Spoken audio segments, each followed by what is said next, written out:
see screen if anybody pops in a minute or two here. So yeah, I'll watch. we'll make Willie be quiet. And, all right, so thank you, friends, and anybody who watches later. I'm Victoria Barrett, and usually when you all hear from me, you're hearing about Engine Books because I've been the editor and publisher of Engine Books for its lifespan, but I'm also a writer, and writing actually came long before editing and publishing. Heidi is here. Hi, Heidi. And so this year, a year ago, I got a grant to work on the novel I've been working on for a while, and I was supposed to give a reading, and then we got a pandemic. And then there've been all these Zoom readings, which I think are super cool. And so I decided to do one of those instead. And I asked Claudia to join me partly because I just love her writing so much. Claudia is one of the earlier authors that I published in Engine Books. And the story of me meeting Claudia was that she sent her novel, Fort Starlight, into our contest in 2013. And I picked it as a finalist, and it wasn't selected as the winner. And I couldn't stop thinking about it. It was different than anything I've ever read. It was smart, it was beautiful.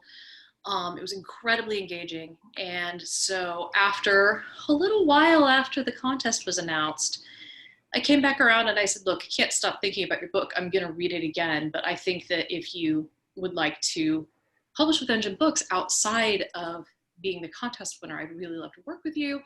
And we became friends working together on that book. And we've been friends ever since. And so our mutual affection was born of an affection for writing and for just really good books, which is kind of how my life works. And so I really wanted her to be the person who joined me. And then, as it turned out, we had been talking about our own books that we're working on, Claudia's next novel and the one I've been working on. And we thought earlier this summer, well, why don't we support one another and talk together and trade pages and see how that goes, and see if we can help one another. And I think that, I know for me, that was just like a super affirming and beautiful and encouraging experience, and it made me 10 times as productive as I thought I would ever be. And so many people in a lot of like the binders groups on Facebook and a lot of writing groups or writing resources ask about how do we go about forming a writing group, how do you work with people, that kind of thing. And so I thought it would be sort of special if we built a little bit of a reading out of our experience together this summer. And so instead of reading our own pages, I'm going to read something I love from Claudia's book that I read this summer, and she's going to read something from my book that she read this summer. And so Claudia, do you want to add anything to that? I'm going to jump right into introducing you and reading if not. No, I'll save it all up. All right, right on. So Claudia Zuluaga's novel Fort Starlight was a finalist for the VCU Cable First Novel Award and was called Absorbing and Expertly Written by Publishers Weekly and Moving by the New York Times. Her current novel in progress, Warm Air Rising, is a vivid, deeply felt portrayal of grief told through the perspective of Hannah, a woman grieving a stillbirth and separated from her husband, and Manu, a young architect in the Basque region of Spain, who has recently lost both his mother to cancer and his arm to sepsis resulting from a severe case of COVID-19. Both are searching for connection beyond the world they know. And I'm going to read a few pages near the beginning of Warm Air Rising. In these pages, Hannah has just had dinner with a ghost hunting group she's joining. And these are the first pages where we meet Manu, so he doesn't need any additional introduction, I don't think. So, Warm Air Rising. The two people who've just had dinner at Hannah's apartment are Tuesday and Corbin. So when I mention them, you'll know they're the ghost hunters whose group she's joining. Tuesday and Corbin pulled on their jackets, and the three of them exchanged phone numbers, entering the new contacts into their cell phones. I'm really looking forward to Sunday, Hannah said. Thanks for letting me join. Well, we appreciate you hosting, he smiled, his eyes crinkling. Wrangell's about a 20-minute drive from here. You should head out at 11:30, latest. We like to get started by midnight. Midnight? Is that a problem? I didn't realize it was going to be late. I'm sure I can figure something out. She could ask Mina, the upstairs neighbor, if she knew of any babysitters. She had invited Hannah and Raphael up when they first moved in. Mina's baby was chubbily perfect, her apartment full of bowls of Indian sweets, and she had a flute she'd let Raphael try to play. Hannah often heard the pitter-patter of little feet above her head.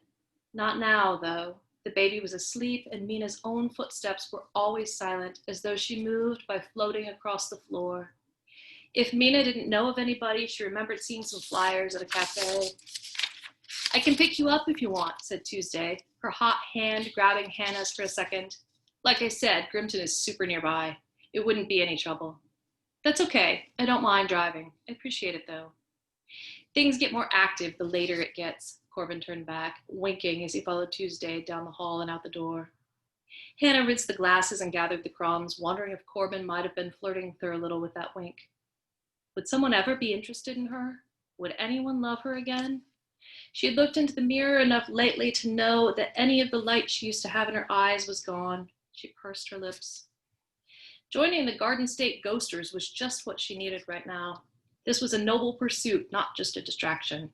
Cringing, she thought of all the time she'd wasted on the online solitaire site where you could compete for the fastest times or the fewest moves with people across the world. One night, for an entire 14 minutes, she was the highest ranked player in the entire world on solitairemaniacs.com. To achieve that, she'd sat at her laptop for nearly 3 hours, sweating and shaking to finish the game in less than 26 seconds, keeping the moves, which she'd memorized at 98. Her heart raced, pounding in her throat. No flipping of the deck, no time to blink. One of the highest ranked players was confined to his bedroom because of severe agoraphobia. Another had a link in her signature to her guinea pig poetry page.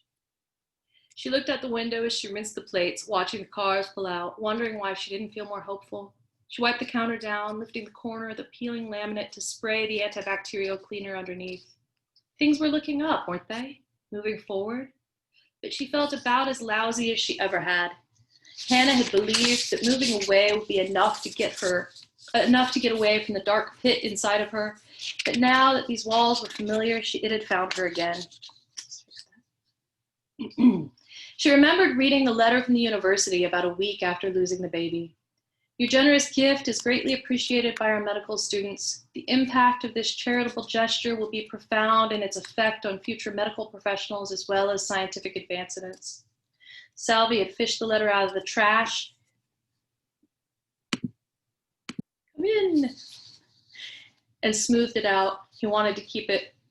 Her throat tightened, remembering how she had told him she wished they had kept her body a little longer, how he'd stared at her from across the room as though she were someone he didn't understand, as though she were crazy.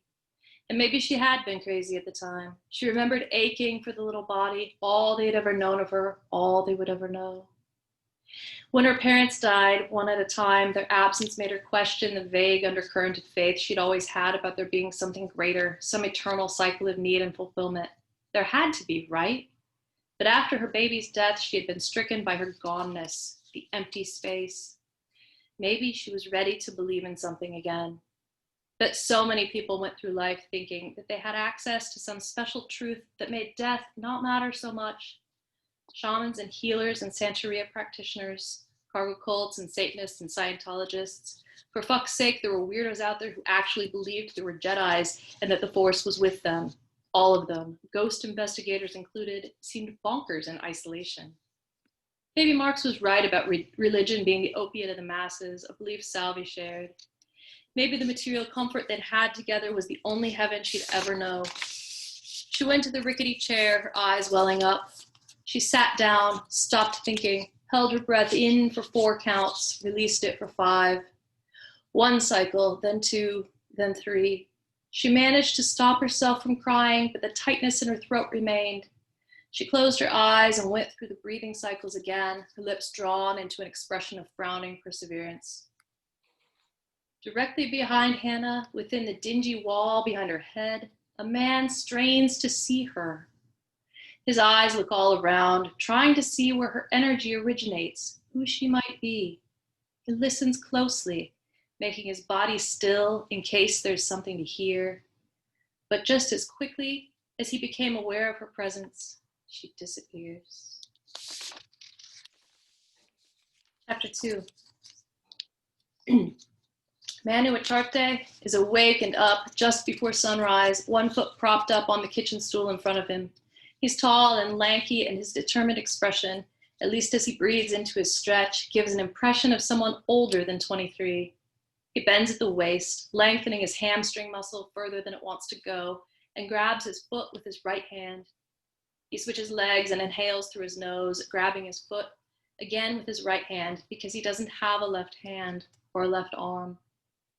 He leans forward, his forehead touching the top of his thigh, stretching his lower back while mentally going through his schedule for the workday. Lots of drafting, intermittent meetings, eat something, more drafting, a trip to the market to pick up another week's worth of frozen pizzas and cans of tuna, more drafting. His morning run is the first and most important part of each day because when he returns home buzzing with endorphins, he can work harder and smarter. He can do his best to set himself apart. Of course, when he wants to work beyond the point of eye strain, he has to keep the coffee flowing. Even though the architecture firm where he works is only the first real step in his career, he has ambitions for himself there. As he lowers his leg back to the floor, he notices the coin he placed on the windowsill about a week or so ago. He picks it up and looks at the profile of the man's face on one side, then turns it around to see the torch and the branches. He found the coin on the very land this house is built on, sitting in the grass right at the edge of where he'd planned to put the garden. The coin is American, and if it weren't odd enough to find an American coin sitting in grass here in Euskadi, the Basque country, it also happens to be stamped with the year Manu was born. A personalized gift from nobody.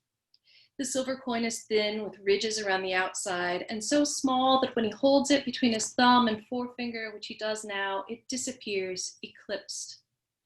He places it back on the windowsill. He should put it in a frame, somewhere he can keep it from getting mixed in with his other change he regularly scoops up and tosses into the drawer where he keeps broken pencils, elastic bands, loose batteries. He shakes his legs out, pours a glass of water, drinks it, and sets it on the counter. He's feeling strong this morning, last night's headache gone.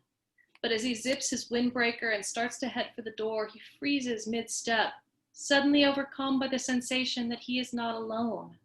Someone else is here, and it feels like they are very close to him. He looks around, seeing nobody, but he knows the feeling of someone being in a room with him. In the time he stands there not breathing, scanning the kitchen for movement and sound, the feeling simply fades. In the space of just a few seconds, the atmosphere is back to normal. He furrows his brow and bites the inside of his cheek, his teeth pinching off a piece of soft flesh. The same thing happened on another pre-dawn morning, a week ago, maybe more than that. But nobody was here then, and nobody is here now. Both times, the sensation of not being alone was electric and clear, undeniable. But when it ended just as distinctly, he felt foolish for thinking anything had happened. So those are the pages I picked from Warm Air Rising. And the first time I read that first chapter, when I got to the face in the wall, I got just massive goosebumps and I had to stop reading. So that was part of what I wanted to share with you for sure. Sounds so good coming out of your mouth. A lot better than for mine. That Midwestern accent. Gosh, thank you so much. What a thrill to get to hear someone else read your work, and I can't wait to thrill you too. I thought this was such a fun idea. Such a fun idea. Because you get that discovery again, you know, you sort of are encountering it. You're not editing yourself. You're just in the words. Yeah. So as Victoria said, I met her about almost 8 years ago. I think we were having email exchanges this week, and this is around the time you asked me to resend the book. That sounds I didn't think anything was going to happen from it, but it ended up being such an enormous door opening for me personally in so many ways, including this moment that we're having right now. So I always thought that Victoria was a genius editor.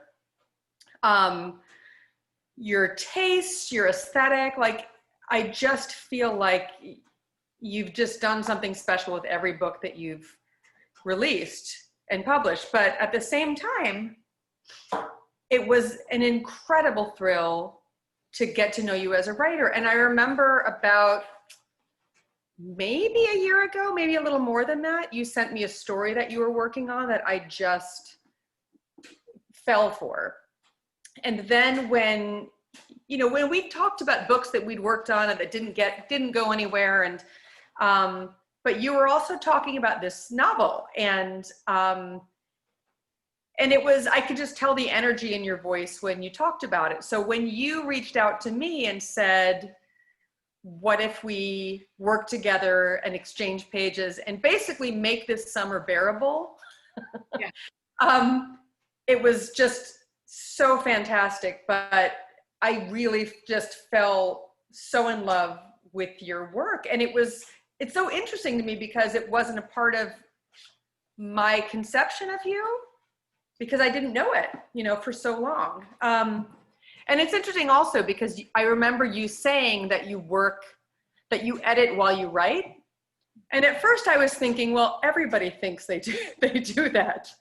But then when I read the first section you sent to me, I got it. Like you have a way of just needing to really see what you're doing, and you don't move forward until you get it. And while I don't know how I can become more like that, I don't think I can.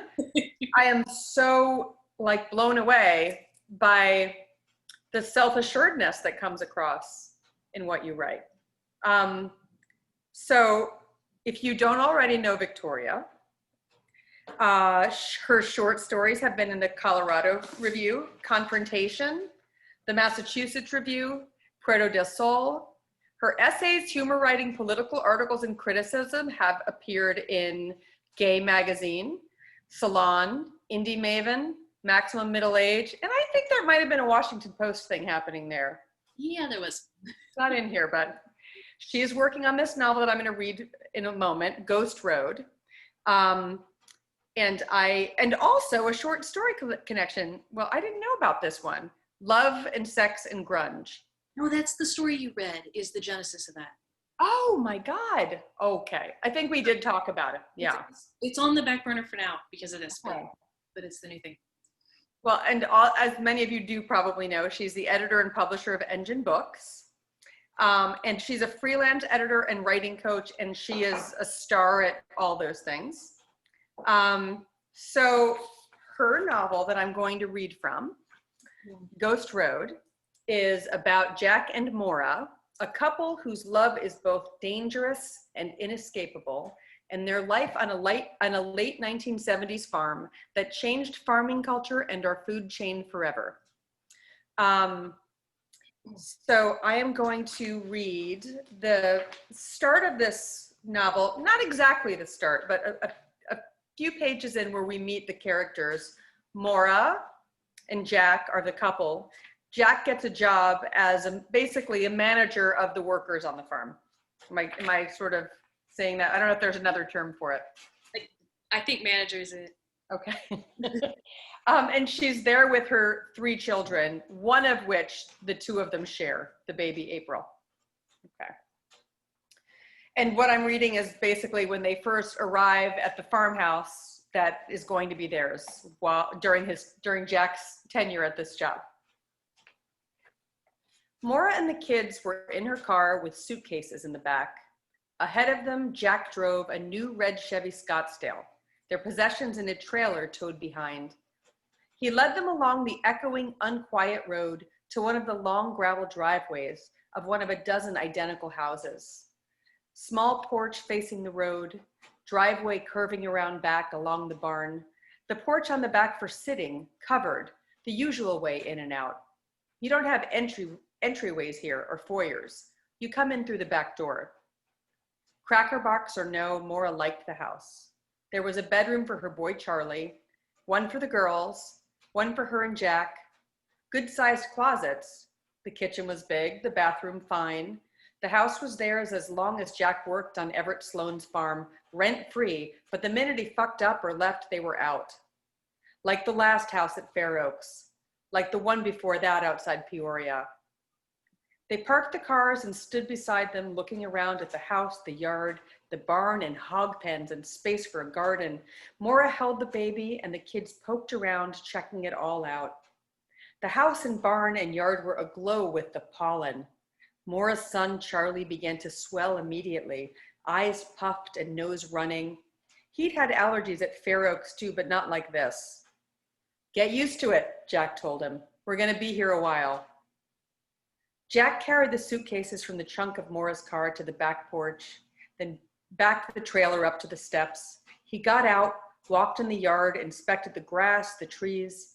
He walked toward the barn. You entered any proper farmhouse through the kitchen.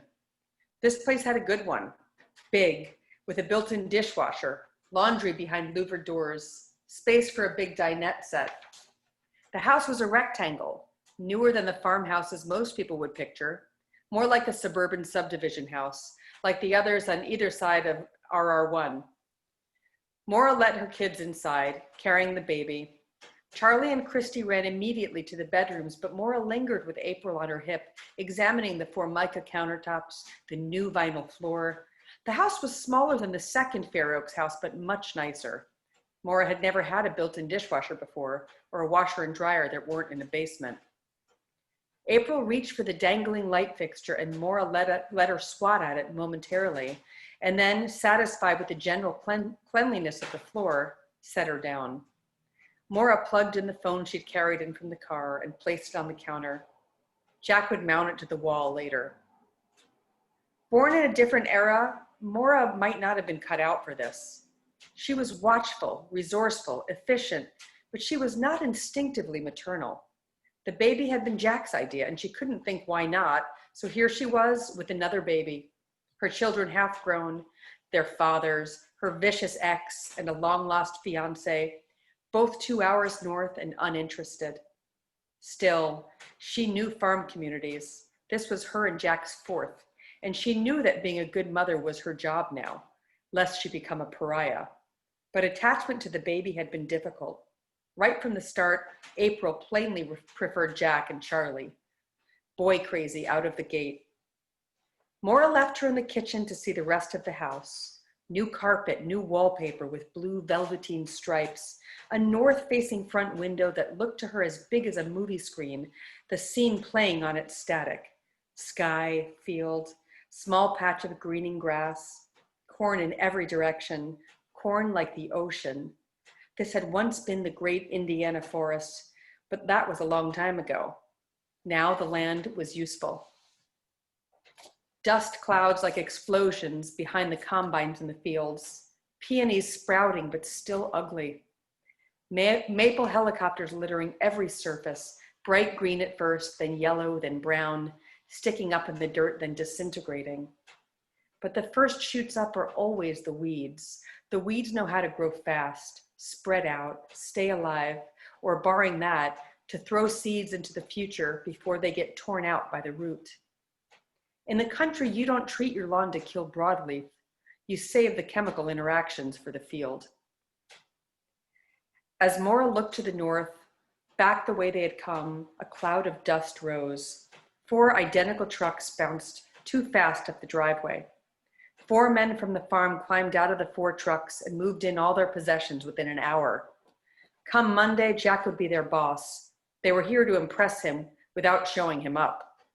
When they were done, they got back in their trucks, identical to the Scottsdale Jack now drove, and disappeared as quickly as they had arrived. One of them hitched up the empty trailer and pulled it away. Then the phone rang. Everett asked, "They got you settled? Took care of you?" Beers were arranged, plans made to introduce the wives and kids. The picture window had heavy drapes and sheers, and at night it would look out on a darkness most people found unnerving. It had unnerved Maura at first, outside Peoria. Before that, she had lived in the part of Indiana called Chicagoland.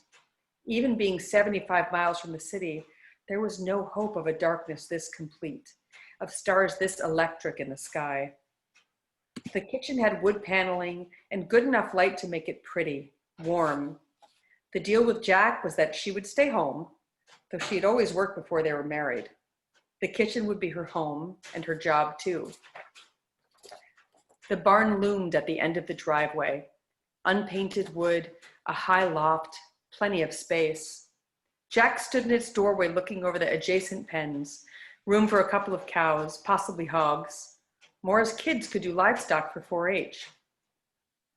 The seasons on farms were marked by the status of the fields.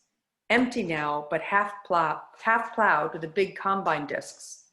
Then planting and saturation with fertilizer, herbicide, pesticide. These were not fields of crop rotation, multiculture, oneness with the land. These were the great corn and soybean oceans of the American Midwest, and their yields will be maximized via any and all imaginable scientific developments. It was 1976, and no one knew yet to be afraid of the coatings on the seeds, or the patent securing them, or the petroleum-based fertilizer saturating the black earth. Petroleum came from the earth, they figured, and they were just putting it back. It would be decades before we understood the ways the oil entered and altered the earth, the water, our bodies, and longer still before anybody objected to much of it, though once in a while the specter arose, as in Jack's first marriage, when he got oversprayed and went home to his wife, and the baby she was carrying was born with water in her brain and an open skull and no way to survive. Nobody knew enough yet to see what was coming, when one man owned all the land but couldn't control or predict the whims of the earth and sky, the way a nation might abandon the land that fed it, the way a man might ride high until he didn't, how many others he might pull beneath the tide to keep from drowning.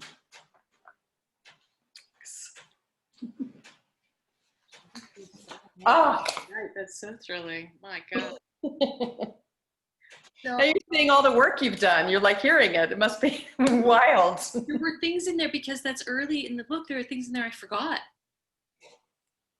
Right? So, and I think that's probably Me too. Even as I read it, I'd forgotten. It was almost like I couldn't fully process that last 2 paragraphs because it was just too intense. Yeah, yeah, and that was both some of the earliest stuff I wrote and worked back in, and then sort of had forgotten. So, yay!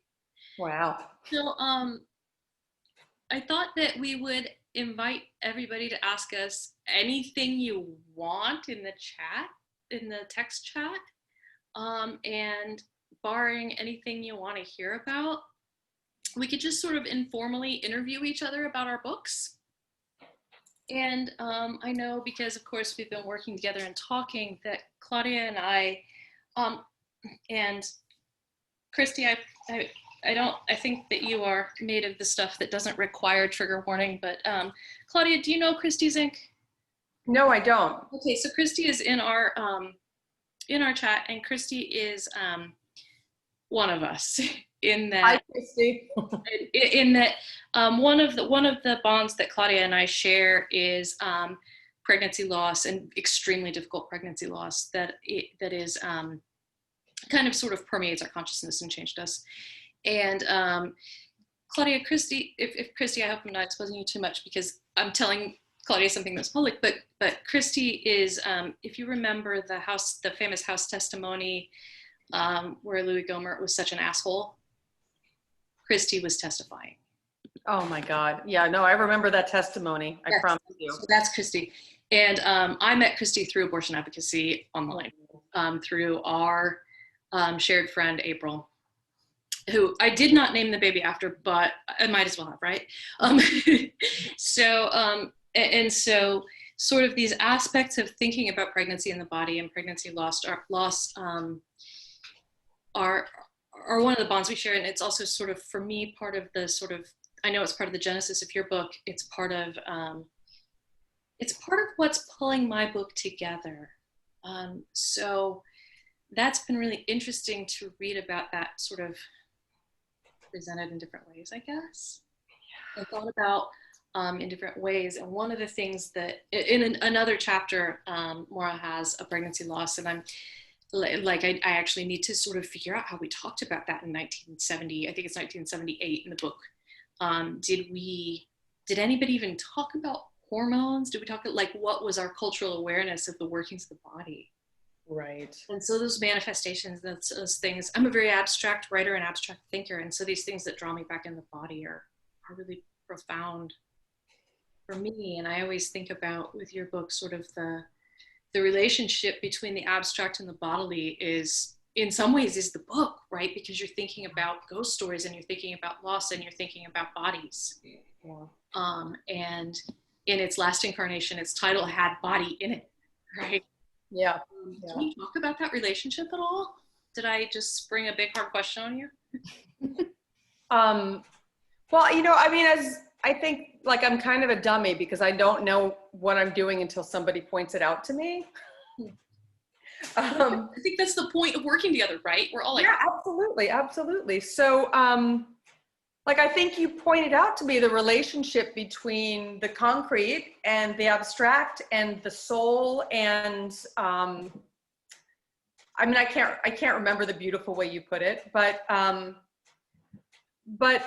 mean, the title of the book was A Body as a Haunted House, which as we know, a book came out with a very similar title very recently. So I'm glad we changed it. But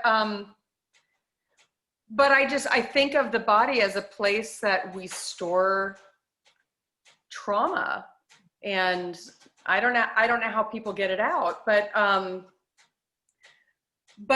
it's interesting also because I think that I didn't really process my loss until I was writing this book, and I didn't even know where I was headed with it. So I wish I could be a little bit more eloquent about this, but I am a little bit like, I'm always, whenever I think about it, I just go to that place of befuddlement. You know? Like, and I think that's why I want to write a book. I can only ever write in third person. I can't write in the first person because I don't know if what I'm doing is memoir or confessional. And I think that writing in the third person gives me the distance. And the interesting thing is about in my book, my character Hannah does not have another baby after her loss. Her loss is, I would say, more traumatic than mine was. But I did have another baby. And when I wrote Fort Starlight, I think I wrote it thinking, what if I never got out of that place? What if I had to stay there? And for this book, I think it was for me like, what if I did not get what I had been hoping for, which is the second child? Mm-hmm. And so I think that writing through the perspective of Hannah was a way of safely having that experience, mm-hmm. and realizing that I probably would have been okay. Yeah. I think that for a lot of us who've been through that kind of loss, and also for a lot of us who have been through an abortion as the end point of a pregnancy that we wanted, of a wanted pregnancy, I think that a lot of us, a lot of us never process it. Yeah. It's not something you can fully process. I don't know if it is. But two, like a lot of us we find that we are far tougher than we realized. Right. And in that toughness, we see the next thing, I guess, whatever that thing is. Yeah. Yeah. Oh, Maya has a comment. Yes, Maya says, I know that adding in COVID is new to this draft. Can you talk about how the pandemic has changed your book, Claudia? Yeah. So, when my book didn't sell in that first round, I couldn't deal with it. I couldn't think about what in the world I could do. And then COVID happened, and I also had gotten comments from Victoria, and suddenly so my male character in this book, the one who's stretching and about to go on the run in the beginning, it was really set up pretty perfectly for COVID to kind of be the thing. I mean, he was working from home after a fire in his office. He had lost a limb in a car accident. And the car accident was not consequential to the plot. It was just the way he lost his limb. Yeah, it wasn't consequential to the plot. And not a problem to change. It was just kind of like, it seems like such an easy thing to do. And so but I also realized I had to write his entire story over. You know, it is a much sort of quieter and lighter story than it was. Is that my voice? But not because and you know, not to take over your book, but one of the things that happened in this revision was that as we were talking, and we were talking about the accident, we were talking about COVID, we were talking about the lost arm, you realize that it made a kind of internal sense for him to have not paid attention to what was going on around him. I don't remember if I talked about this when I introduced the book or not, but his mother has recently died of cancer, and they were very close. And so you realize that it made sense for him to have just sort of not been paying attention to the world in his grief over his mother, and that COVID would, in fact, be pretty easy to catch if you were in that absent-minded state. And it would be pretty easy to ignore long enough that you were critical in that absent-minded state. And so in some ways, the pandemic aspect in the book is more organic. It's so much more than what you had before. So much more. It was almost serendipitous to be like, how does this fit in? How it fits in was obvious for him. Yeah. I'm curious to see how you're going to handle it with Hannah. You know, I have so many ideas about it, and I can't wait to talk to you about them, but I don't totally know. Just like all I know is I don't think I have to rewrite everything like I'm doing now. I don't think so either. And thank God. But I think, I mean, we've written a ton this summer. I counted it, 115 new pages since we started this. I've written about 80. Oh my God. Yeah. Well, and I kind of tortured, for anybody who's interested in sort of working with a friend or anything like that, I've kind of tortured Claudia because she was talking about my process, and my process is a patchwork quilt. It's not at all linear. I write whatever image is haunting me, I write down, and then this one over here might be 100 pages apart in the manuscript, and I write this one, and I'm going to stitch those together later. And it's very chaotic and probably maddening, but that's the only way. For you? For you? No. For anyone? Yes. Seriously, I never didn't see a thread from one part to the next. Well, I mean, that's sort of ridiculous to me. I think you're a little bit of an engineer and an architect. I just think you know what you're doing, like very, very, like in a well-established way in that subconscious of yours. You know what you're doing. I'm glad somebody knows. I remember you telling me that, you know, these are vignettes, but I just think that this is your novel process, and I'm a little bit jealous by just how sort of perfectly formed it comes out. And I did want to ask you about that, about what it means for you to edit while you write, because as the person that has the brain that I have, I've got all these romantic fantasies of what that means, and I want to hear your interpretation of it. So I very much have an engineer brain in some ways, and actually when Kelly and I were in college together, I was studying engineering, and I make stuff, and I think that writing comes from making stuff for me.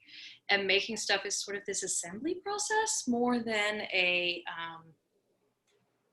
anything else. But if I have a singular talent in the world, it's language and the music of language. And that's largely because as a kid, I was a total mess, and books were the only constant, and reading was the only constant, and I read everything. and I lived walking distance from the library in my hometown, which is a total shithole, but in the middle we have this stunningly beautiful Carnegie Library, and one of those old limestone ones. And I would just go sit in the basement and read all day, every day, as though I was in school in the summers and every break or whatever. And I always laugh. I just had to like ask Claudia to be sure how to pronounce everything, because I don't know how to pronounce anything, because my entire relationship with language is written. And so there is I cannot remember which one it is. I spent one summer, a few summers ago, I read the collected Joan Didion essays and nonfiction. It's like 7 books collected into one volume, front to back. And so I don't remember which essay it is, but in one of them, she talks about, one of the novels, and how she sat with this image of a woman in a wrap dress at a bar for like 2 years or something. And all she had was that image, and she went from there. And language does that for me. So a sentence will arrive for me, and I will sit with it and think, what does that mean? So the opening that Claudia read is a distillation of 6 or 7 different openings I wrote. I kept that, the imagery of the place kept coming back to me in language. And in doing that, finally things started to crystallize, and that like old sort of ridiculous lit crit or whatever, I don't know, I took a lot of lit crit in grad school, but that old sort of saw about how reality doesn't exist until we describe it, or wherever that comes from. Like, I've absorbed a lot of things and I don't know where anything came from. I have to just apologize to the world for that. But that whole thing about how we don't have reality until we have language for it is incredibly true for me. And what that often leads me to is like a lot of like I have a computer full of single paragraphs that were going to be stories that the language never came for anything else. So I get these little gemstones that I, even in my own deep self-doubt, I know are gemstones. Like I know they are sparkling moments, and I never know what to do with them. But these particular gemstones are about my parents, or they began being about my parents. So the family described in those pages is structurally and geographically my family. And I had these little pieces of them. Actually, hang on one second. I'm gonna get some pictures. Yeah, right here.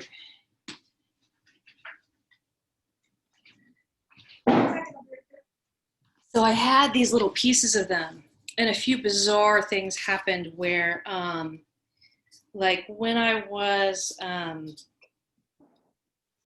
moved into my last house, no one knows what happened because no one ever communicates honestly, but my mother brought over this stack of pictures, and she was like, my parents got divorced in 1980, and that's actually not where Jack and Maura are headed, but it was when I started the book. And so she brought over this stack of pictures, and she was like, yeah, I don't know, your stepmother says your dad's dying. She sent me a bunch of photos. And I had these photos, and I was like, what on earth do I think about these? And meanwhile, I don't know my father. I haven't seen him at all since I was 18. I haven't had any kind of meaningful exchange with him since I was 12. And then these pictures arrive. So we have, this is the one right here. This is the one that gets framed as I'm working on this. And we have me on his back. And that's the nice kitchen with the dinette set. And my dad eating a cob of corn and drinking a glass bottle of 7-Up. Had a horrible internet argument with someone once who told me that 16-ounce glass bottles never existed. Yeah, no. Anyway, so this is all like, I've got this stack of nonsense. And I started thinking, what is the story here? And I started thinking, my father's still alive. I know where he is. I actually like stalk his Facebook page from time to time, even though we haven't had contact in decades. And so I started thinking like, I'm writing my father into existence. And so these little gems that I've been writing, and I'm not sure where it is. There's one that is a picture of us kids gathered around a plate of cupcakes with candles, and it was his 30th birthday. And his birthday's right before Christmas, and so there's a tree in the background. And in a lot of ways, that image is the genesis for the whole book. And so I started describing these images. And then I started trying to stitch them together. But as I worked on that, each image got revised 5, 10, 15 times. And each pass, and each time I sit down and write, I take the chapter I'm working on, even if it's just 2 sentences, and I revise it. And then I move forward.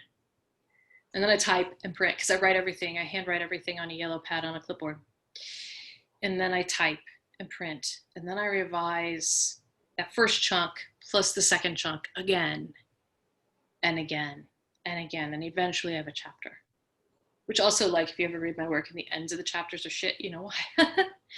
So that's, in a lot of ways, that's what it means for me, is that I don't go forward until I've worked a passage or an image or an idea a lot. Anyway, Christy says, can you two talk about what exchanging pages entails for you as a process of generating pages? How do you respond between the two of you? Is it critique? Is it ways of talking about what's singing or singeing or puzzling or whatever? Jesus, Christy, you need in on this. This seems like a beautiful exchange, but also something that's quite different from the traditional workshop model. Yes, yes, yes. Here's why. So I give Claudia pages and she tells me, she doesn't just tell me what's on the page like you'd get in workshop. She says, here's the big question in your book. And I go, oh my God, you're right. And because we're good friends, it's very much the sort of mechanics of exchanging pages, very much been like, I text you, shit, I didn't get anything done with this week. Next week, and you go, okay. But go ahead. Yeah, we've given each other a lot of extensions. And right now there's an extended extension because Victoria's got a 4 and a 5-year-old that she's trying to run through the paces of their online education while she also works her job. So, but yeah, I agree with everything that you said. But so for me, one of the most useful things that you've said to me that I've written, I write it so I've got these are my thinking notebooks and I have them as I'm writing every day. And it's like, I've got to process my thoughts before I start typing. And one of the things you said to me is, what is the tension in this chapter? And it's like such fucking MFA 101, but I just am never going to absorb it. And you always say it at the exact right moment. And I'm like, oh, that's the problem. I don't know. Well, it's MFA 101 and it's not, because MFA 101 would be, there's no tension in this chapter. Right. Right. And to say, okay, what's the tension? And I don't always get this, but I try to say, like, what's the tension in this chapter? Is it this? Is it this? Is it this? Yeah, no, and it's so freeing because I'm just like, oh, I'm not looking at the right thing. Like I'm puzzling over this section when I really have to just go to this place and feel what's happening and tap into that.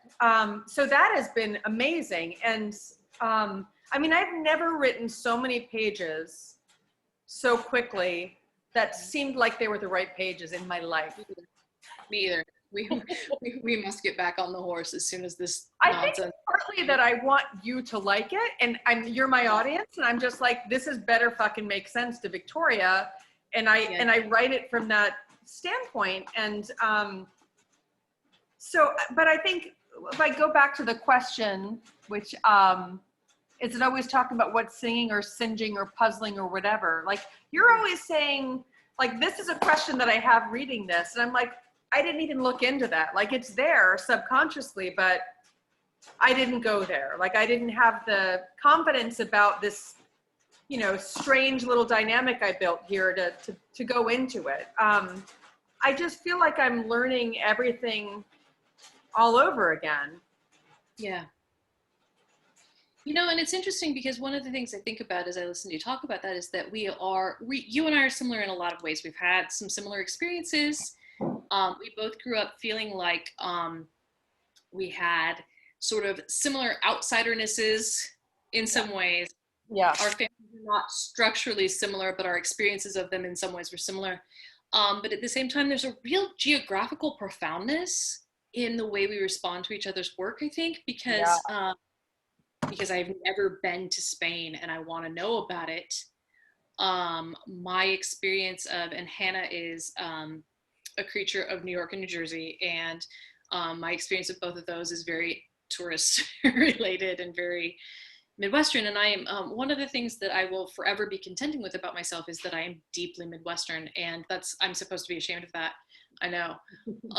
And as I write this book, I think, like, how do I make Midwesternness knowable? To me, one of the big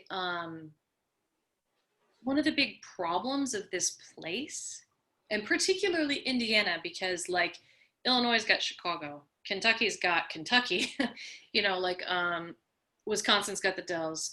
The Midwest as a whole, there are various places with identities, but like I've been to Beijing, and and what people said was, "Oh, you're from Indianapolis, car race." That's it. That's all anybody knows, right? We don't have a cultural identity.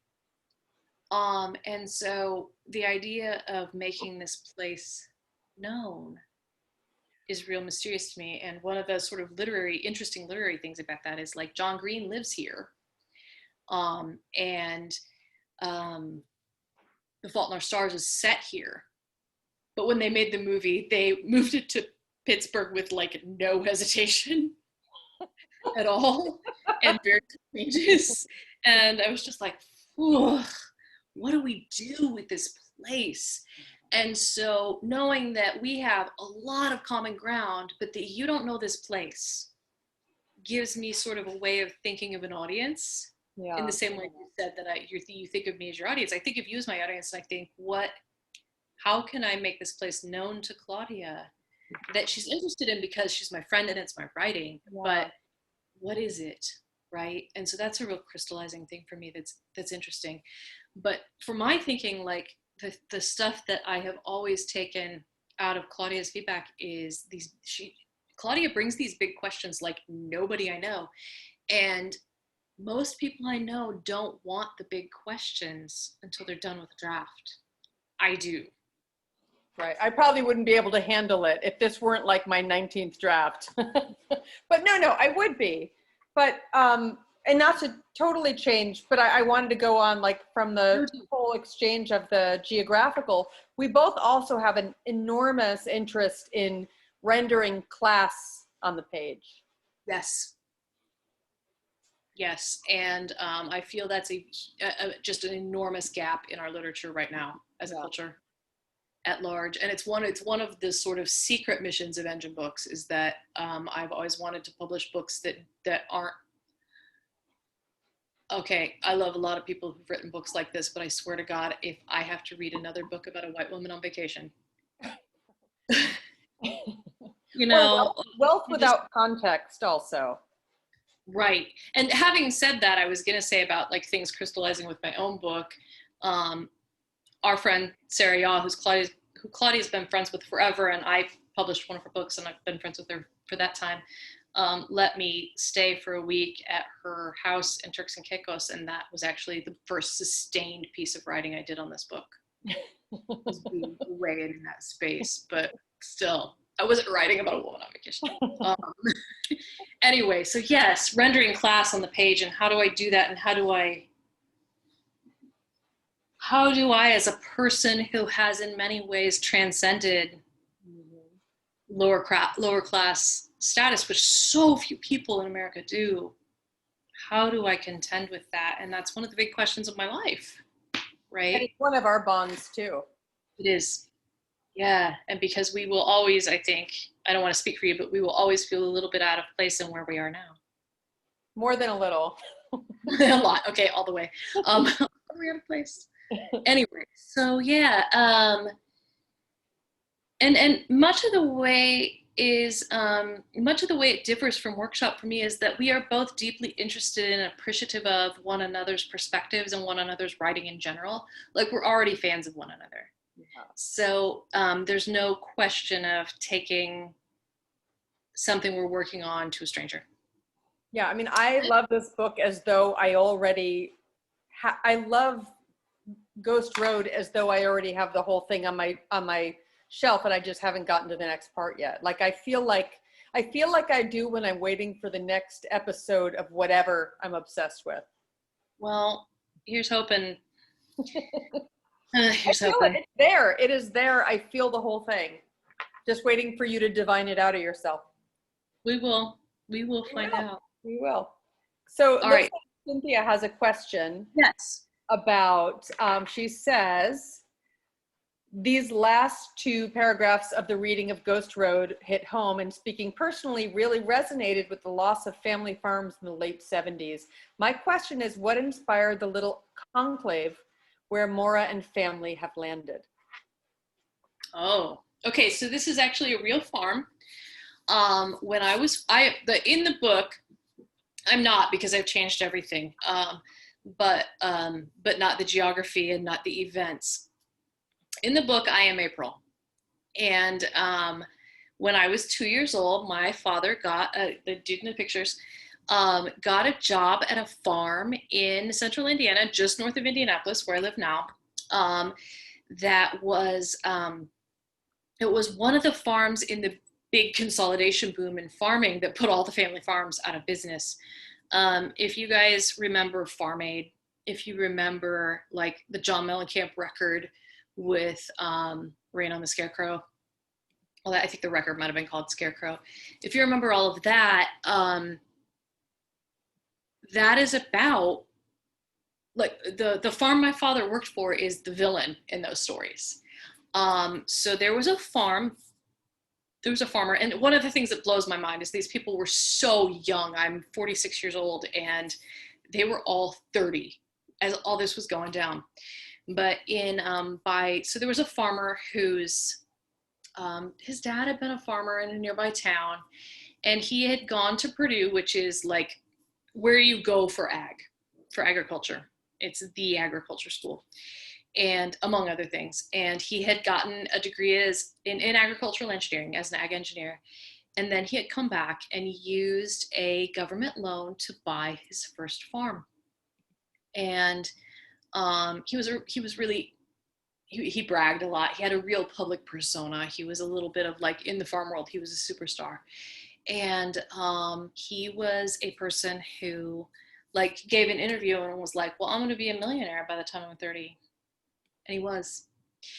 And the average farm in the Midwest, the average family farm in the Midwest was, I think, 144 acres. And by the time he was 30, by the time he was maybe 35, he had 17,000 acres. And he was buying out all of the family farms nearby. He was really shocked when people hated him for that. And he even, one of the things, and I'm dealing with this in the book, and the research is blowing my mind, but one of the things we're able to sort of finally learn about as a culture about farming, in light of Black Lives Matter, and in light of sort of the way we're opening our minds to this larger culture that white people have ignored forever, is that, man, did we disenfranchise Black farmers. And he did this. He went to Mississippi, and he bought 6,000 acres out from under somebody. And So I'm researching that and bringing that in. And his consolidation of this farm was a huge part of the consolidation of farms all over the country. So it's a real thing. It's a real farm. It was really just on the north side of Lebanon, Indiana, where I grew up. And my dad was really the right-hand man, which to me now, when I look back and do the research, blows my mind, because my dad didn't finish 8th grade. He dropped out of school when he was 13. Everybody talked about him as a really gifted welder. Everybody said he could fix anything in the world. He was charming as hell. He loved to go out dancing. He wanted to be a cowboy. He was 5'6", 130 pounds, soaking wet. And he, like, you know, that guy was second in command at the biggest farm in the Midwest. And yeah, so it really accelerated the process of the collapse of the family farm. And it was a huge part of that. And it was also a huge part of the changing of our food chain. The thing that we're pushing back against now, when we, like, you know, all the Michael Pollan stuff and polyface farms and all that kind of stuff, is a pendulum swing back from what my family did. And so that guy, that real guy, his name was Eugene Smith, and Everett Sloan is based on him. And yeah, so it was a real thing. And there were really, I don't know, 10 or 12 families that worked for him, that lived in houses he owned, including us. And I went out there not too long ago, because I live about half an hour from there still. And yeah, I drove by the house that's described in the pages Claudia read, and there's a giant Trump flag, and I want to cry. But one of the things that's interesting to me is that I think, like, they were Democrats. Eugene ran for United States Congress as a Democrat. They were dyed-in-the-wool Democrats, and they're not now. And that's one of the things that's interesting to me about all this. In 1980, January of 1980, during the Cold War, Jimmy Carter cut off wheat exports to the USSR completely via executive order. And in the aftermath of that, the farmer my dad worked for lost $8,000 a day. No, at one stretch, he was losing $8,000 an hour. And he had $35 million worth of land. And then he had nothing. And it was just the signing of a sheet of paper. And that's how bizarre and complicated our farming history is. That was a long answer, I'm sorry. That was a great answer.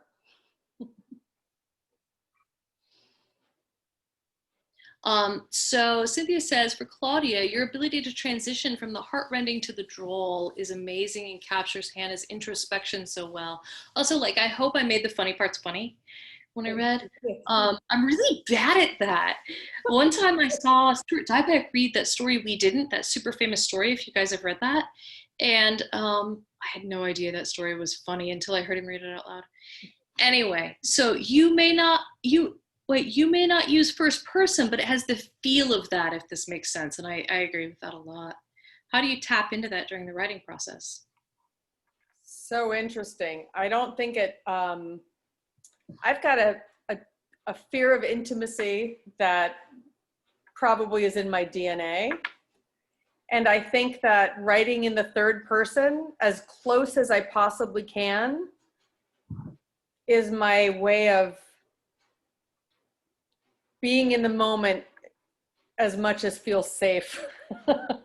And Hannah was someone who was super interesting to me from the start. Like, I don't think she's really like me. Like, I'm a much happier person. Maybe you guys don't know, but Maya can probably tell you I'm a much happier person, and I'm far more outgoing and sort of in the world than she is. And I'm not somebody who holds my stuff inside. Like, if I've got good friends who are there for me, I will reach out. It's just who I am. And she is not. And I think I feel an affection for her. But as though she's like a friend I can't quite get at completely. So I'm having to guess a lot about her. I remember one of the first things I said about her when I read Pages was, I don't know if my affection for her rises from me associating her with you or whether it's genuine. And now later through the process, I think it's genuine. Right. And in some ways that resistance to reach out reminds me of me. Right. I mean, I get that. Like, I think that I just am very lucky that I have people in my life that I trust and that I can reach out to.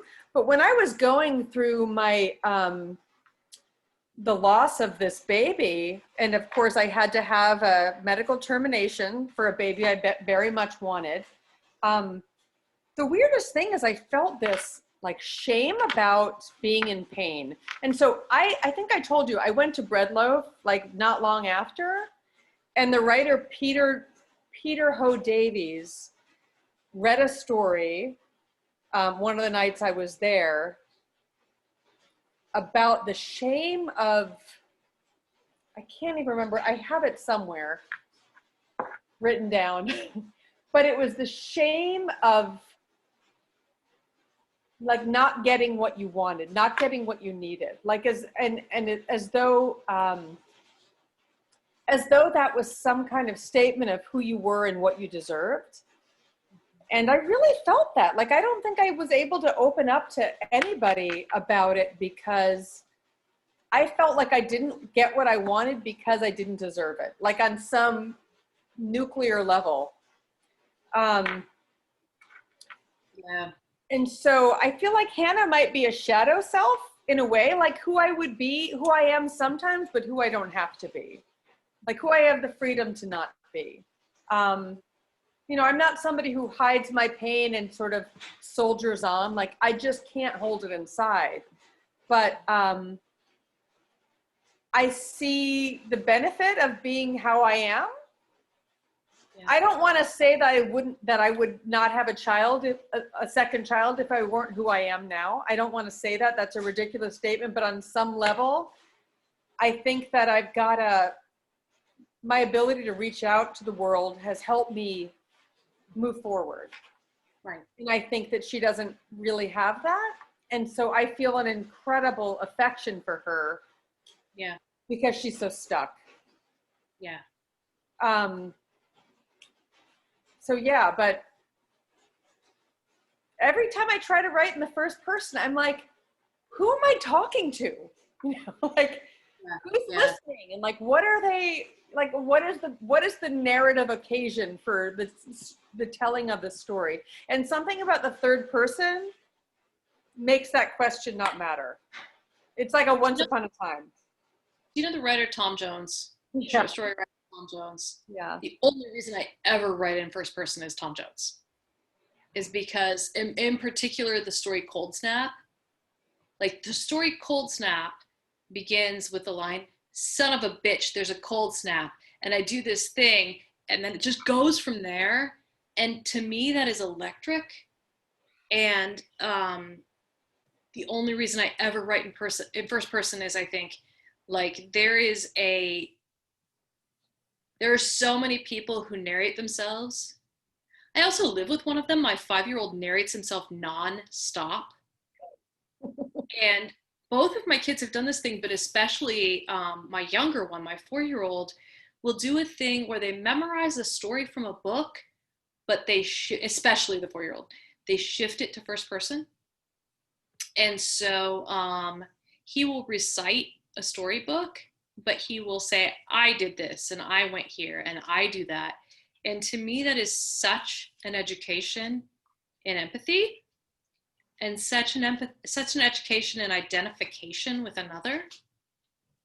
And so I've been thinking about that a lot lately, about first off my sort of narrative history. Right. But also sort of how we take stories and we make them our own. I mentioned earlier when we were just getting started, I mentioned about going to the library when I was a kid and sitting in the basement, and perhaps somebody who will listen to this will know what book I'm talking about, but there's a kid's book. It's a, like a, I don't know if it's middle grade or like aimed at fourth graders. I think I read it in fourth grade. It's probably middle grade. And I don't know what book it is because I only remember this one piece of it. This girl is in a library and she's in the basement and she is on a beanbag and she has her first period. And she gets up and sees it on the beanbag. I have internalized that so deeply that sometimes I think it was me. I know it wasn't. I know I read it in a book. But so, like, my only entry into first person is thinking about that stuff. But, it's this transference. It's almost magical. You've just nailed it. It's transference. I don't think I've ever thought that before. I've ever thought it in those exact terms before, those exact psychological terms. I also have a little bit of an obsession with having many, many lives. And I know you do to a certain extent too. Yeah. Like, oh man, what if I could have 3 lives and I could do them all right? And like, you can't be the parent of a 4-year-old and a 5-year-old and a person in a house with a life and a job and a marriage and suddenly have another life, right? Like, they have to be simultaneous. So storytelling is it. Storytelling is it. I'm guessing, I mean, I know a lot of the people here are writers. Yeah. Or artists of other sort. Mm-hmm. Or scientists. Heidi, if you're still there, I want to know if you have any questions. Heidi is, Claudia, you have not met Heidi, but you must. I've only met her on Facebook. Hi, Heidi. Heidi is my soul friend. So if she's still there. I'm here.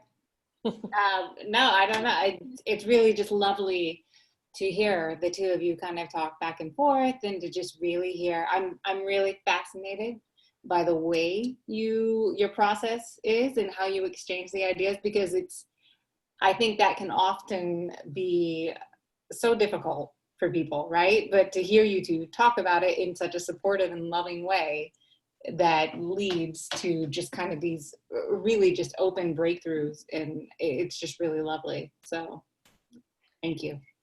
Heidi is, and not, I didn't mean to call you out, my dear. Oh, no, it's okay. Heidi is the only Central Indiana person. Kelly is also an Indiana person, but Heidi's the only Central Indiana person who is logged in tonight. So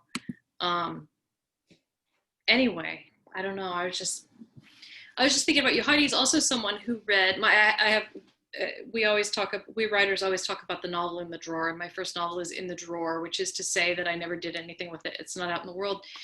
And I had, years ago, my 4 closest friends at the time read and give me feedback on my first novel. And Heidi is the only one of those people who's still hanging around being my girl. Still standing. And part of this for a long time. Anyway, so Heidi is, you mentioned a lot of people either being writers or artists, and Heidi's a singer, but she's one of the person I see who's not a writer. So what? Not for many years. I currently sing to my cat. So I know, and I'm not sighing because you're not a singer. I'm sighing because I don't want you to disavow that because you made. Heidi was in a band and made records, and I have records Heidi sang on, so, and that Heidi wrote. So I don't want her to disavow her talent. Thanks. So Lynn, you just made a very sweet comment on oh yes, Victoria's page yesterday. And so you say the image of the tarp on the house in Fort Starlight has stayed with me, haunted me. I wonder if you could speak about that image and what it meant to you. Oh my God, that tarp is almost a person. I know, right? That tarp is talking to Ida. It breathes. Yeah, I have to tell you, Lynn, I have no idea where that came from. I I knew the house wasn't completed, and I knew it couldn't be open, and I knew there was probably a tarp on it and that it was moving in and out as the current of the wind came in and out of the house. I have no idea where that came from, and that I didn't even write that. Like, that came from somebody else. I think everybody in the chat knows Claudia and knows Fort Starlight, but here is Claudia's first novel, Fort Starlight. As an editor of Fort Starlight was just such a huge success for me. It's the only book that that I published at Engine Books that the New York Times has ever reviewed or really shown much interest in. It was featured on the main, like on the table of contents of Publishers Weekly. Every place that reviewed it was in love with it, and I busted my ass trying to get a lot of places to read it. And it is just such, this book is just, it's so different from everything else I know. And I love it so much. And I really love this alligator that I put on the, I love the alligator. And literally, if you haven't read Fort Starlight, it's still in print. It's on Amazon and everywhere. And it, every time I see or encounter an alligator, I think about Fort Starlight. And there's at our zoo, and I have a 4 and 5 year old because we're at the zoo, so we're at the zoo all the time. At our zoo, there's a place where you like walk over a bridge and there's a fake alligator in this little creek, and people like throw change in its mouth for like a wishing well. And every time I'm like, hey, Ida. So yeah, if you have not done The Thing, do the thing. It's such a good book. It's one of my favorites that we've done. I didn't kill a character either. You didn't. I have a reputation as an editor of killing characters.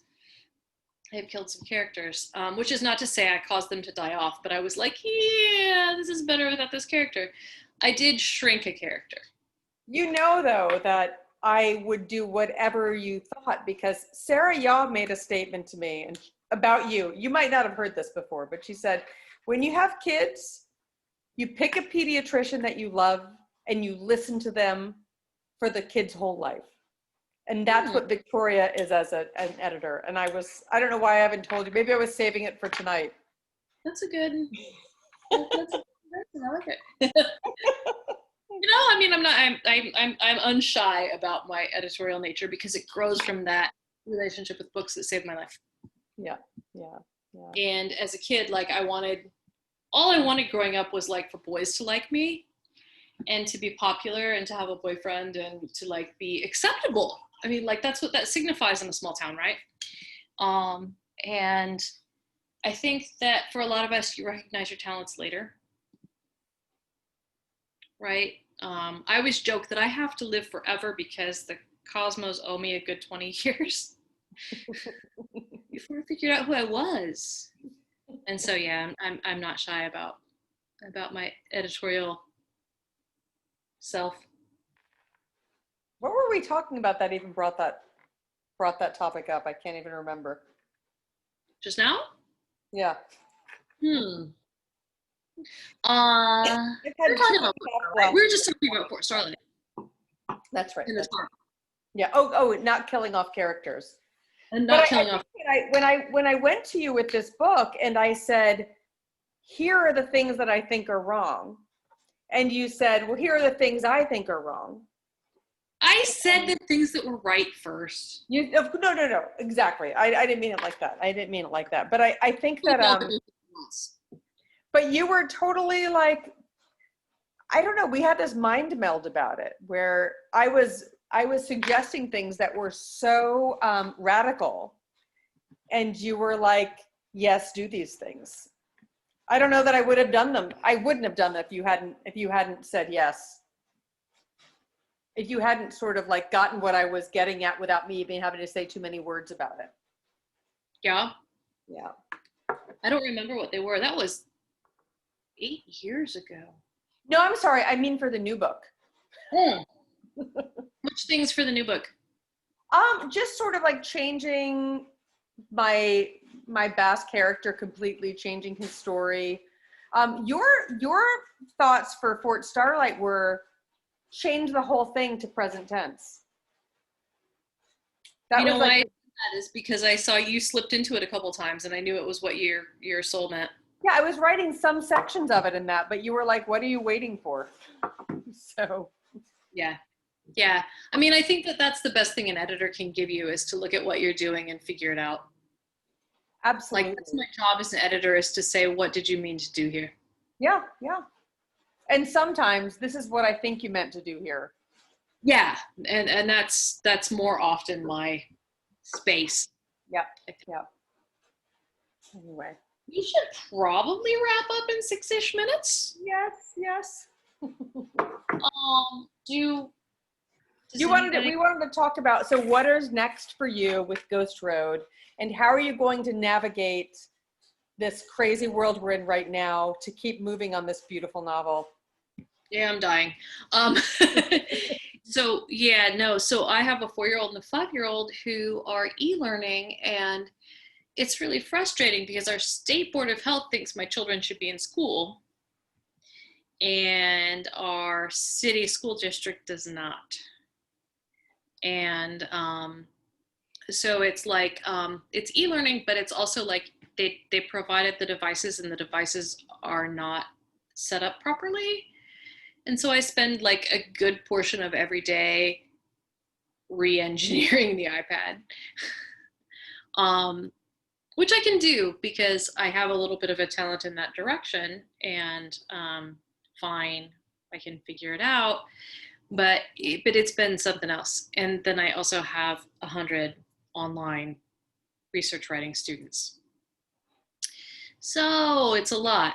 So right now, hopefully on Friday mornings I can write. And that is both crushing because we got so much done this summer. I know. But also like more than I expected. Yeah. More than I thought would ever happen. So theoretically then, and I'm fast when I can focus. Yeah. So like theoretically that's 3 to 5 pages a week. It maybe is more. Claudia, we didn't share with you later bits, but I have written part of the end of the book. Oh, that's awesome. And well, the scene at the graveside. Right. Is what I'm talking about, right? And so I've written part of the end of the book, and that for me, again, for someone who patchwork quilts when they write, for me that means I have something to write toward. I also have the actual trajectory of the geography of the farm and of the sort of socio-political aspects of the farm. But what I no longer have, because I realized working with Claudia this summer, is that I need to get more separation from my real family. I remember the first few times we talked about my book, I would be like, oh, but what really happened was this. And you would be very patient with me. And then I would be like, but that doesn't matter. It doesn't matter what really happened. It has never mattered in fiction what really happened, and it never will. What matters is what's most interesting. I see Maya nodding because I feel like many years ago she said the same thing. So, but go ahead. I'm sorry. No. So for me, it's and that would be my first response as a reader, is that what really happens doesn't matter. But I've never written autobiographical fiction before. Mm-hmm. Never before this book, but I also feel like this is the book I was born to write. And so I'm going to just keep plowing toward that ending that I wrote. And I would like to be done by spring. I seriously doubt it. But there's a whole nother sort of set of pieces here. You don't doubt it? No, I don't doubt it at all. Oh, wow. Oh, that's nice. I mean, you can work with that speed and you'll be done. What I want to do is I want to write beginning to end Jack and Maura's relationship. And then I want to go back through beginning to end and add sort of the socio-political and historical aspects, which won't be much. It'll just be sort of a very thin layer. I tweeted months ago something about wishing I could find a novel structure that looked like Photoshop layers. And I realized later I don't want a novel structure that looks like Photoshop layers. I want a writing process that looks like Photoshop layers. And right now I'm writing the layer of the family and the relationships. And the next layer is the socio-political shit. And then a thing that we haven't talked about at all is magic, which is a big aspect of both of our books. Yeah. And there is, I started researching agricultural mythology. Ooh. And the vast majority of the agricultural mythology that we have on hand is about Black and brown people, and I refuse to appropriate any of that. So there is some Celtic agricultural mythology about a character named the Dagda and his wife, who is the Morrigan. And depending on which story you read, each of them might be one person or might be a triumvirate. And the Dagda is this king who has some imagery, and he always has a full cauldron to feed anyone who wishes to be fed. He always has a suckling pig, and he always has a roasting pig, and they are permanently self-fulfilling. And he is Jack. And his weapon can take life, and it can also give life. It can also restore life. So he can hit you with a mace and kill you. He can hit you with the same mace and bring you back to life. I don't know yet what role the Dagda will explicitly play in the narrative. But he is Jack.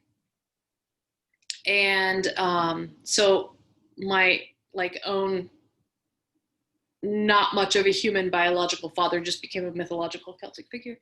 And the Morrigan is I actually chose Mora's name from the Morrigan.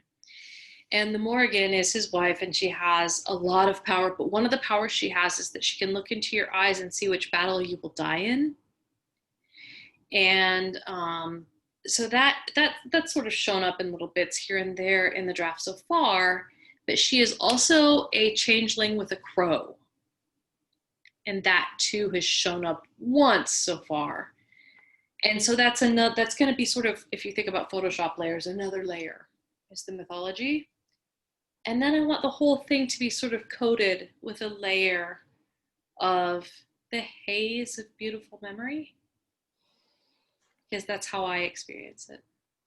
So right now I'm finishing the layer of the relationships in the family, and then I will apply as a coating, perhaps, the magic, the sociology, and the memory. Where you headed? You're rewriting Manu. Hannah is mostly in place. Yeah, I mean, I have to. I think I'm almost done. These last 3 chapters that I have. Well, I wrote another one that I didn't send you yet. Mm-hmm. But I have these 3 chapters that are towards the end of the book are have much more in common plot-wise than the other ones did. So I'm feeling that'll be not so terrible, but I think that so when I go into Hannah's story, like there was so much stuff in there about these ghost investigators and these investigations. And I realize now that like the logistics of these investigations and the minor characters matter a lot less. And I've got to get into Hannah's interiority more while I'm in those. So I think it's just going to be in terms of like a proportional kind of exercise going into those, and also bringing COVID into her story, which also is remarkably not difficult. You know, I mean, she's been, I think that in the old version of the book, she's been suffering with this undealt with grief. And now it's like she's suffering with this undealt with grief while being stuck in an apartment with her husband. Yeah. I hate to say this out loud, but I actually truly believe that like your novel is going to be the first true COVID novel. I gotta hurry the fuck up. I hope so. Like because I think you're really close. Yeah, I'm To close. the next draft, and I think that I don't, and I don't want to say that like you anticipated this, Yeah, no. but you were already dealing so directly with grief. Yeah. And with this fear of the external world in some ways. Yeah, absolutely. That to me, it's just natural to be in this narrative space. And meanwhile, everybody's still trying to figure out how the fuck we write about this. And you are already doing it. Yeah, I mean, I feel like if there were ever any silver lining for me about these past few months, it's certainly this. Yeah. It's the only one, but I got to be grateful for it. And I'm just frighteningly lucky to have not been writing about the contemporary time. I know. The only thing is that I'm in my book, I'm like, well, there's just no space. I cannot also be looking at the political situation. I can't, it's too much. I think that's fair. Yeah. Even though, God, how can't I? But I'm not. You have to mention it, right? I probably do, but I mean, how can I mention it now without going off into a tirade? So no, we'll figure it out. No, because one of the things that's so, especially with Manu, but throughout, one of the things that's so special about these characters is that they have so much going on. Yeah. That even like everyone would already know what Hannah thinks. Right. About right. Thank God. So all you have to do is mention it. Yeah. And same with Manu. Everybody knows what Europeans think about the US right now. Yeah. Right? Right. But you just gave me an idea. I got to go write this down in a second. Yeah. I mean, even like I'm realizing now, even finding the coin would have to bring some. I mean, I've got family in Spain, and you know, we're often writing each other back and forth in Messenger, like, oh, this is how it is. I heard this is happening there. I heard your economy just took a big dump. And it's unsaid, but we're all talking about it. But also there's this whole like get the fuck out of the US thing going on, and like nobody wants us, and I know. I did have this realization. That doesn't have to be a big impetus. That can simply be, that's just going to be something that's a reality for these characters. It's not like it is for us, you know? I mean, I'm not probably going anywhere. Yeah. Well, we've already had the discussion about it. I'm like, I could probably get a European passport if I could get a hold of my grandfather's birth certificate, you know, but I'm sure I can't because my parents don't keep anything. But we were like, my husband would never be able to make a living because he can't learn another language. Like, I might be able to do it, but I wouldn't have a very good job. Well, we writers are not enormously employable. Yay. Well, God, this was so much fun. It was so much fun. Nobody has anything else they want us to talk about, right? Mwah. Thank you so much, everyone. It was really so nice to see you guys and meet you guys in your little boxes. I'm always surprised that Zoom is not terrible. I know. Right? You know, I figured out downstairs is where it's at for me. And I've got such a skinny, tall house that I just have to send everybody to another floor to make it work. Yes. All right. Love you all. Thank you. Thank you. Have a wonderful night. Thank you so much. Bye-bye. Thanks, guys.